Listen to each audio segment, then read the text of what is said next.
aqui. Parem de brigar, vocês. É só isso que vocês sabem. Brigar.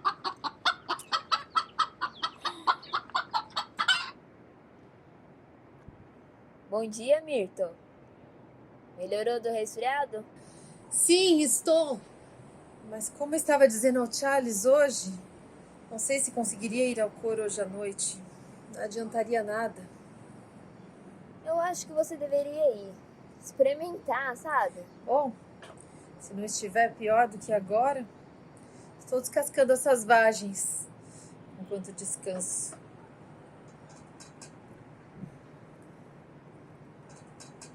As vagens estão boas este ano. Já já eu passo aí e te ajudo. Vou pôr 40 litros em conserva, mas nem que me mate. As crianças dizem que não gostam, mas são capazes de comer isso o inverno inteiro. Sabe, Mirton, eu preciso lhe contar uma coisa. Porque se eu não contar isso a alguém, estouro. O que é, Julia Gibbs? Algum daqueles compradores de imóveis de segunda mão de Boston procurou você na quinta-feira passada? Não.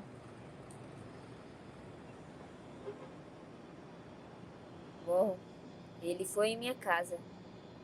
A princípio eu pensei que fosse um dos clientes de Frank, então ele foi entrando.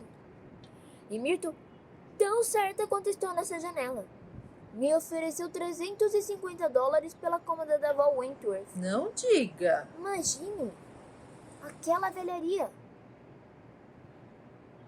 Era tão grande que nem sabia onde botá-la. Quase dei pra prima Hester. E você vai aceitar a oferta, não vai? Não sei. Não sabe. $350? O que é que você tem Mirton, hoje? se eu conseguisse que ele fizesse uma viagem, eu venderia. Desde que eu era daquele tamanho, tenho pensado em conhecer Paris, a França. Bobagem minha. Oh, eu sei como é isso. E o doutor, o que acha da ideia? Eu andei preparando o terreno. Disse a Frank que se eu ganhasse uma herança, foi assim que expliquei o caso. E ele? Gostaria que ele me levasse a algum lugar. Mas você sabe como ele é. Nunca ouvi falar seriamente desde que o conheço. Isso de ficar viajando. Ele disse que poderia deixá-lo descontente com Grover's Corners. Melhor ficar assim. Cada 2 anos a gente faz uma viagem nos campos de batalha da Guerra Civil e ele acha que basta para qualquer um. Pois é. E o Charles admira muito o conhecimento do doutor sobre a Guerra Civil. Ele estava até disposto a deixar de lado o Napoleão para se interessar pela Guerra Civil, mas o doutor, sendo um dos maiores entendidos no país, faz com que ele se sinta um pouco desanimado. Bem, se o tal homem quer realmente comprar, venda, Julia, e assim poderá conhecer Paris. Eu só acho que pelo menos uma vez na vida a gente devia conhecer outro lugar, onde não se fala nem se pensa em inglês, nem se quer nada disso.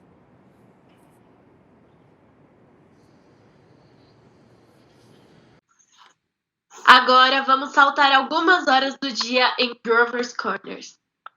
Mas, antes que tudo comece, eu quero aqui que vocês fiquem sabendo mais algumas coisas sobre nossa cidade. Muitas coisas. Convidei a professora Willard, da nossa universidade estadual, para dar-nos alguns detalhes sobre a nossa cidade. Coisas de caráter científico, diriam vocês. A professora Willard está?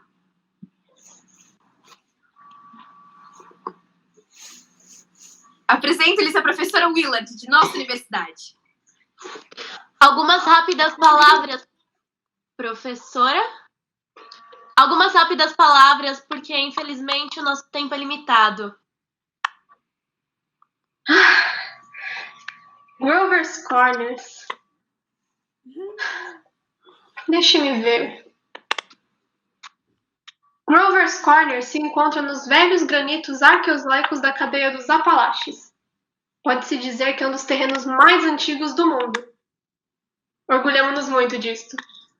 É cruzada por uma camada de basalto devoniano, apresentando vestígios de xisto mesozoico com algumas aflorações de arenito. Mas isso é mais recente, 200, 300 milhões de anos de idade. Foram encontrados alguns fósseis interessantes, pode-se dizer fósseis únicos, a 3 quilômetros da cidade. Podem ser vistos a qualquer hora no museu de nossa universidade. Querem também as condições meteorológicas? Oh, se nos faz o favor, queremos sim. A precipitação mínima é de 1 metro. E a temperatura média mínima anual é de 6 graus Celsius, variando entre 38 à sombra e 3 no inverno. Oh, muito obrigada, professora. E a senhora tem aí ainda as notas do professor Gruber sobre a história da vida humana aqui em nossa cidade? Sim. Dados antropológicos. Antigos troncos ameríndios, tribos Cotahuasi. Nenhuma evidência anterior ao 10º século desta era. Atualmente esquecida por completo. Possíveis traços em 3 famílias. Migrações para os fins do século XVIII do grupo braquicéfalo inglês de olhos azuis. Bom, a maior parte. Mas desde aí, algumas correntes do tipo eslavo e mediterrâneo. Mas e a população, professora Willard? Dentro do perímetro urbano, 2.640. O perímetro postal abrange 507 a mais. E as médias de mortalidade e natalidade são constantes. Muito obrigada, professora Willard. Ficamos imensamente agradecidas. Agora, o relatório político e social. O diretor Webb. O senhor Webb está? O senhor Webb. Ele vem já já. Acabou de cortar o dedo quando estava comendo uma maçã. Oh, tudo bem, obrigada, senhora Webb. Charles! Tá todo mundo esperando. É que me ouviram. O Sr. Webb é o diretor e redator-chefe do Sentinela de Grover's Corners. É o nosso jornal. Vocês já sabem.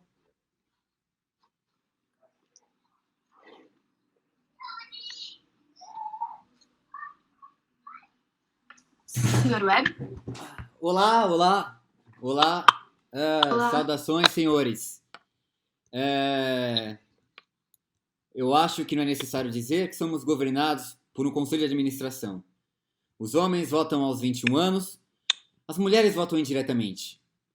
Somos de classe média inferior, com um ou outro profissional liberal. 10% dos trabalhadores são analfabetos. Politicamente, somos 86% republicanos, 12% democratas e 4% socialistas. E o resto indiferente. Em matéria de religião, somos 85% protestantes, 12% católicos e o resto indiferente. Quer saber a estatística de pauperismo e insanidade? Não, muito obrigada. Algum comentário a acrescentar, Sr. Webb? Uma boa cidade, se vocês querem saber. Talvez um pouco mais comportada que muitas outras. Provavelmente um pouco chata. Mas 90% da nossa geração prefere viver aqui mesmo depois de terminar os estudos em outros lugares. Nossa juventude parece gostar dela. Muito obrigada, professor Webb. Agora, há alguém aqui que queira fazer alguma pergunta ao Sr. Webb? Sr. Webb, bebe-se muito em Grover's Corners? Bem, minha senhora, não sei o que a senhora chama muito. Nos sábados à noite, os trabalhadores do campo se reúnem no bar e costumam berrar um pouco. E mesmo eu, no dia da independência, toda a gente sabe que toma um trago. Em outros feriados também. Mas não, minha senhora, não diria que o álcool é muito frequente em nossa vida. Exceto para o uso medicinal. É muito bom para picada de cobra, a senhora sabe. Sempre foi. Mais alguma pergunta? Sim, sim. Há na cidade Por favor, que fale se mais perto do preocupe. microfone para que possamos ouvi-lo melhor. Há na cidade alguém que se preocupe com a desigualdade e injustiça social? Ah, sim, claro. Todo mundo. Parece que passa a maior parte do tempo falando sobre quem é rico e quem é pobre. E por que não fazem alguma coisa? Bom, senhor, estamos dispostos a fazer com que os sensatos trabalhadores subam, enquanto que os preguiçosos e briguentos cada vez afundem mais. E enquanto isso não for conseguido, auxiliamos os desprotegidos. Mais alguma pergunta? Oh, Sr. Webb, há cultura em Grover's Corners ou amor à beleza? Bem, minha senhora, não há muito. Não no sentido em que a senhora fala. Algumas meninas aprendem a tocar piano no princípio do ginásio, mas não gostam muito. E eu pude observar isso muito bem quando, no ginásio, fizeram minha filha ler O Mercador de Veneza. Parece tudo tão distante delas, a senhora compreende? Não, minha senhora, eu diria que não se há muita cultura em Grover's Corners. Mas talvez essa seja a ocasião de lhe dizer que encontramos prazer em uma porção de coisas aqui. Admiramos o sol surgindo atrás das montanhas e sabemos uma porção de coisas acerca dos pássaros. Sim, damos muito valor a eles, às árvores e às plantas. Mas essas coisas, minha senhora, a senhora tem razão. Não ligamos muito. Robinson Crusoe, Bíblia e o Largo de Handel, todos nós conhecemos. Ah, o quadro-mãe de Whistler. Isso é o máximo que atingimos. É o que eu pensava. Muito obrigada. Muito bem, muito bem. Muito obrigada a todos.